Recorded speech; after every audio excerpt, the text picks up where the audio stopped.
There are many complaints that this is really not getting much closer to a solution for those living in these areas, I should say, 6 months in, and there might not be any answers until Christmas as to the buyback scheme. Joining me live is Kevin Hogan, Nationals MP for the seat of Page in Northern New South Wales. Thanks for your time. Can you paint us a picture of a typical person whose home's been wrecked, unable to be lived in, and they're sitting there waiting as to what will happen on this buyback scheme? Yeah, so Tom, if you look behind me, the houses behind me, the water was up to their roofs. People in this street would have been on their roofs. They would have been waiting to get rescued when this event happened. So now we're coming up to the 6-month anniversary of that at the end of this month. So a lot of time has passed and a lot of good things have happened in the community as well. But the houses behind me, they would have been completely gutted. So they would have no internal walls in the houses. If they're lucky, they might have bought a gas stove or oven by now to cook a few things on. Hopefully have the electricity connected to have some hot water as well. But it'd be pretty basic. There'd be no floor coverings, there'd be no internal walls yet at this stage, and there's a lot to do with kitchen and bathrooms. But they're literally camping in their houses at the moment, and then a lot of the others, if you drove around these streets today, you'd see a lot of caravans. So a lot of people are camping in their caravans as well at the moment. It's been a long winter, I'm sure, for a lot of them. Look, we understand things can take time, but the disappointment here seems to be people on tenterhooks because they want some certainty. Maybe they're eligible for the buyback, maybe they're not. They need to know whether they're building back where they are, maybe trying to relocate themselves, or that relocation is happening. Then they can decide what they're going to do today. Yeah, so ever since the event, almost the day after the event or the week after the event, government, people in the community were all talking about, okay, well, there's going to have to be some, land swap, voluntary buyback of a house raising type of scheme, and how are we going to do that?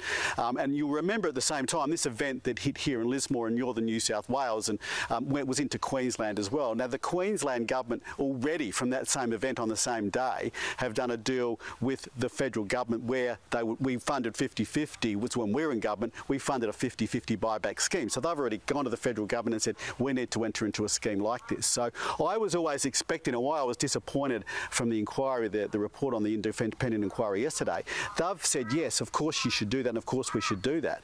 But what we've been led to believe now over the last 6 months, there has been no work done on that. There's been no work done on, well, how do we set the criteria on this? Who would qualify? Who wouldn't qualify? So people behind me in the houses here, and there's 2,000 of these houses, Tom, here in Lismore, and then there's further down in, Corrickey, Woodburn, Broadwater, Woodell, who've been similarly affected. So they're now really going to have to wait because, do you keep pumping money into a house that you might get a voluntary buyback scheme offered to you in a few months, or they're going to do a house raising, or they're going to do this or that or whatever.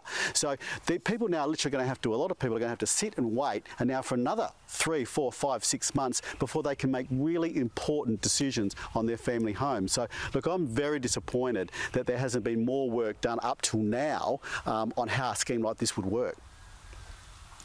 So what about those who would be entitled to say to you, well, in the lead up to this situation and many months afterwards, up until May, we had state coalition and federal coalition governments in charge. Why has the coalition failed these people? Well, look, a lot of work has been done, and look, a lot of great work has been done. And there were some mental health services that were announced last week. There's been, business grants are offered. There are emergency payments made to families initially, and the business grants are flying out as well. And there's been a lot of good work done also in arm with the local councils here. Some of the community infrastructure is starting to come back. All the community fields, all the cultural buildings, they've all been damaged as well. So there's some good work happening there. But at the moment, the big gaping hole in this is that we have been talking about where we're going to have to look at land swaps, voluntary buybacks and or house raisings. And 6 months in, I would have assumed that the state government would have done a lot of work in setting criteria about who would qualify, who wouldn't, so that people can get on with their lives quicker than they're going to. They've been told maybe Christmas. Let's hope it comes sooner than that, Kevin Hogan. We've got to leave it there. We'll talk about this soon, no doubt. Thank you.